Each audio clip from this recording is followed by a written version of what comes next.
Hello everyone. This video will be the primer for the upcoming series of videos which are related to identity and access management services. So in my next series of videos, I'll be covering the topics which are related to Microsoft ENTRA ID, Microsoft ENTRA Domain Services, and Microsoft ENTRA Connect. So these are the services in Microsoft Azure Cloud. So we will see what is the difference between Windows Active Directory and the Microsoft ENTRA ID. So I'll be referring Microsoft ENTRA ID as ENTRA ID from now on. So Active Directory and ENTRA ID are two separate directory services. You should not get confused whenever you see Active Directory and ENTRA ID. So these are completely two different services. So please don't confuse on these topics. So what is Active Directory? Active Directory is a flagship product since Windows 2000. So it has been almost 25 years now. When Windows launched Windows 2000, from that time we have this flagship product or flagship service which is called Active Directory. So this is similar to telephone directory. So where we have the name, contact, and address. So in the earlier days, if you have purchased any telecom equipment from a particular vendor, they will be giving the telephone directory, right? So this directory will contain the name, contact, and address. In Windows Domain Controller, which is Windows Active Directory, you have users, groups, and computers. So these are called as objects. So in Microsoft Entra ID, this was earlier called as Azure Active Directory. So since we had the similar name Active Directory, which resembles the Active Directory which has been installed on-prem, so Microsoft decided to change the name to Entra ID. Entra means enter and ID means identity. So you have an identity to enter into the Microsoft Azure Cloud. Entra ID also supports users, groups, and devices.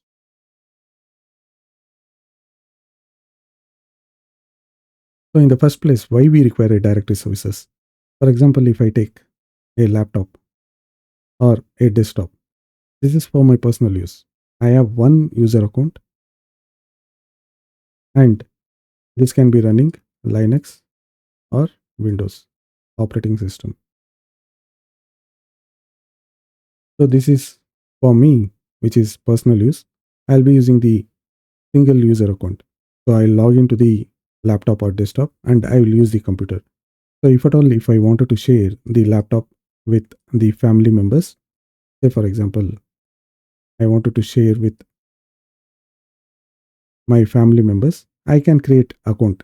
So this is for me and this account I'll be creating for each of my family members. So total we have 5 accounts created. So creating 5 accounts and managing 5 accounts is okay.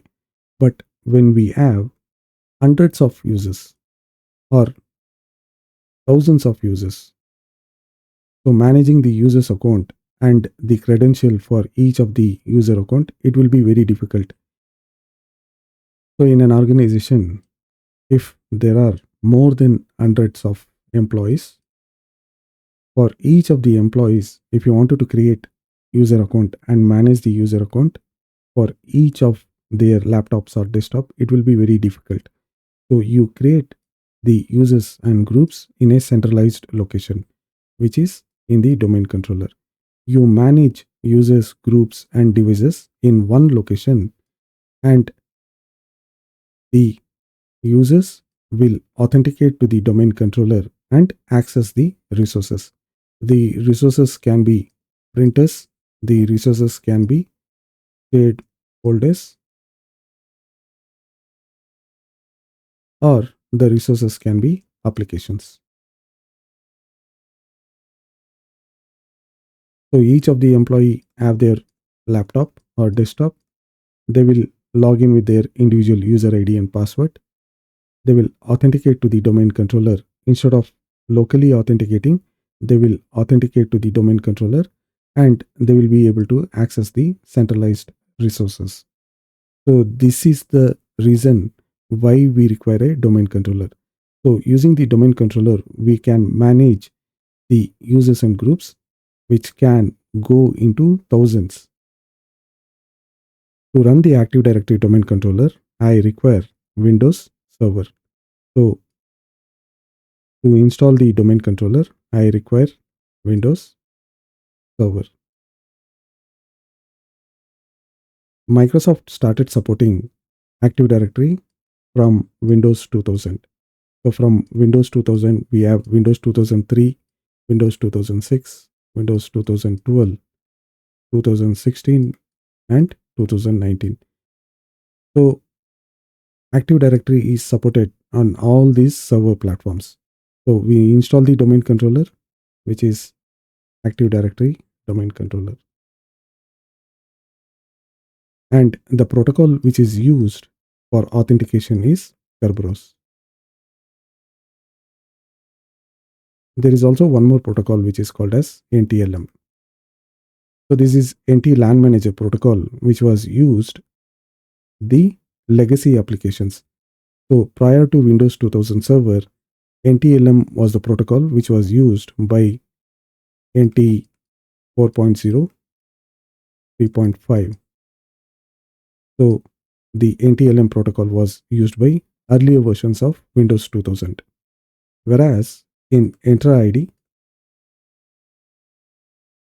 since it's cloud-based directory services, we use HTTP and HTTPS protocol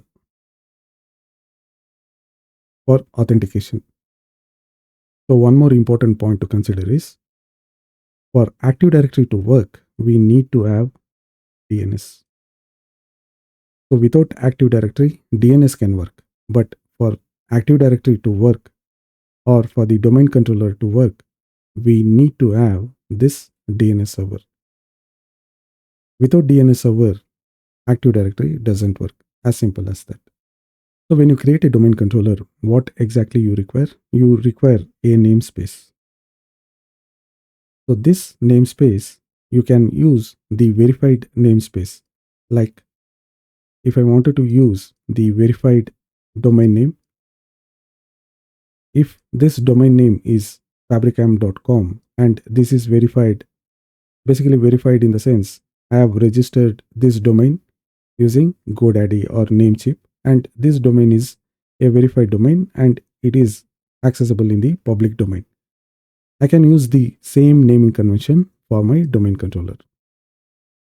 If I build a domain controller, I can use the same naming convention as fabricam.com.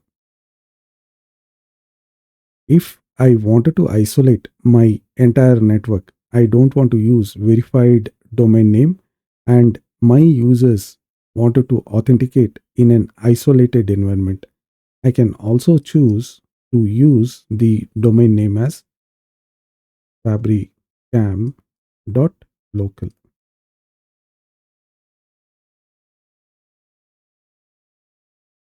There is a spelling mistake.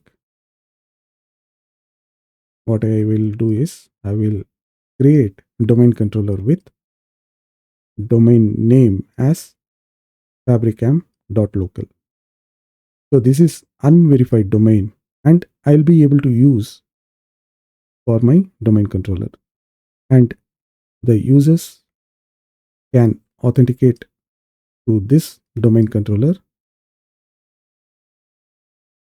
and whatever resources they are permitted to use, they can authenticate to the domain controller and they will be able to use the resources.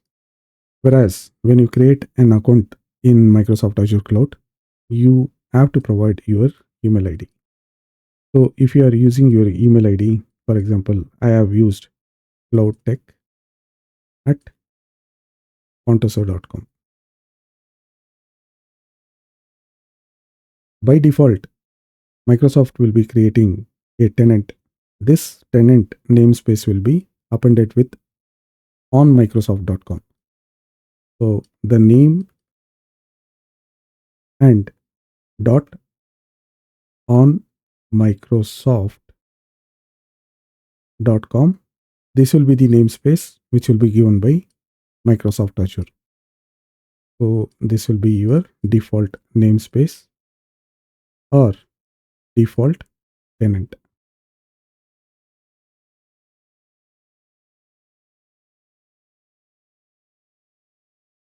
If you wanted to use your custom domain name, you can also use your custom domain name like contoso.com.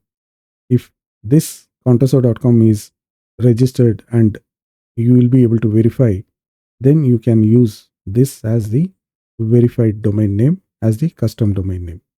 So Windows Active Directory is much more robust than ENTRA ID. For example, if I have multiple branch offices, if there are branch offices in London, in Netherlands, in Brussels. So this is my London branch office domain controller. This is my domain controller in Netherlands.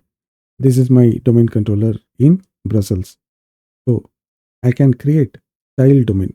So I am using the 3 letters or 3 characters, first 3 characters with fabricam.com. So this namespace for my child domain will continue. So this is for Netherlands, fabricam.com, and this is for my London domain controller.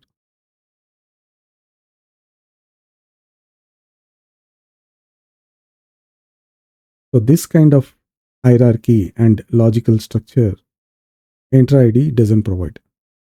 And we have users at London office. We have employees or users at Netherlands office. Also, we have users in Brussels office. So these users can authenticate to their branch or child domain controller. So London users will authenticate to the London domain controller, and Netherlands users will authenticate to the Netherlands domain controller, and whatever permissions they have been granted. So if they have granted for some shared folders or printers or some applications, these users will be able to access those shared resources. Either it will be printers or applications or shared folders.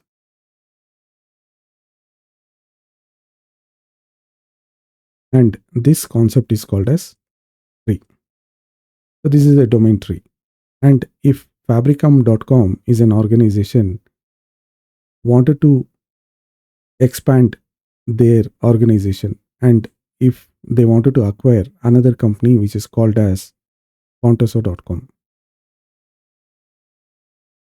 So this contoso.com also has domain controller, and this also has some child domains.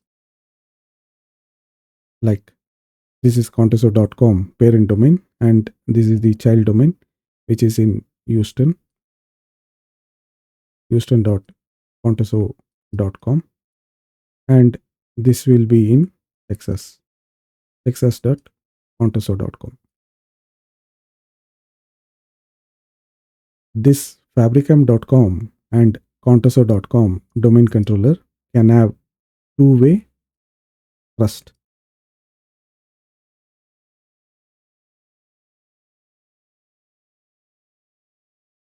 So these domain controllers, fabricam.com and contoso.com, can have two-way trust relationship if any of the users who are in different branch office like London branch office and wanted to access the contoso.com resources, if they have been permitted, since we have the two-way trust relationship, the parent and child by default as the trust.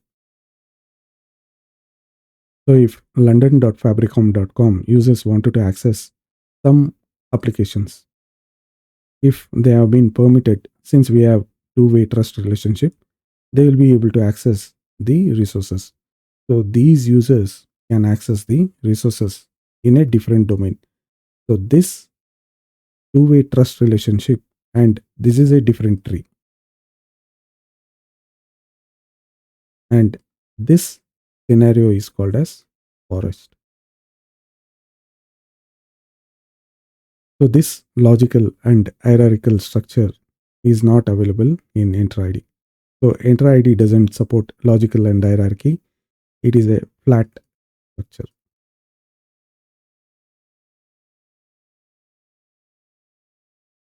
So when you are running Active Directory domain controller on your on-prem, you have global catalog, you have organizational unit, and we also have group policy objects. So these features are not available in ENTRA ID. So ENTRA ID doesn't support global catalog, organizational unit, and group policy objects. So these are all not supported in ENTRA ID. So this was an overview about Windows Active Directory Domain Controller and ENTRA ID.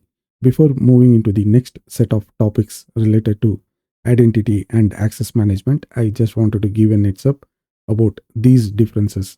If you wanted to learn more on ENTRA ID and its features, there is a separate course which is AZ500. You can refer that particular course. Thank you for watching the video. If you like the content, please subscribe and share the video. Thank you and take care.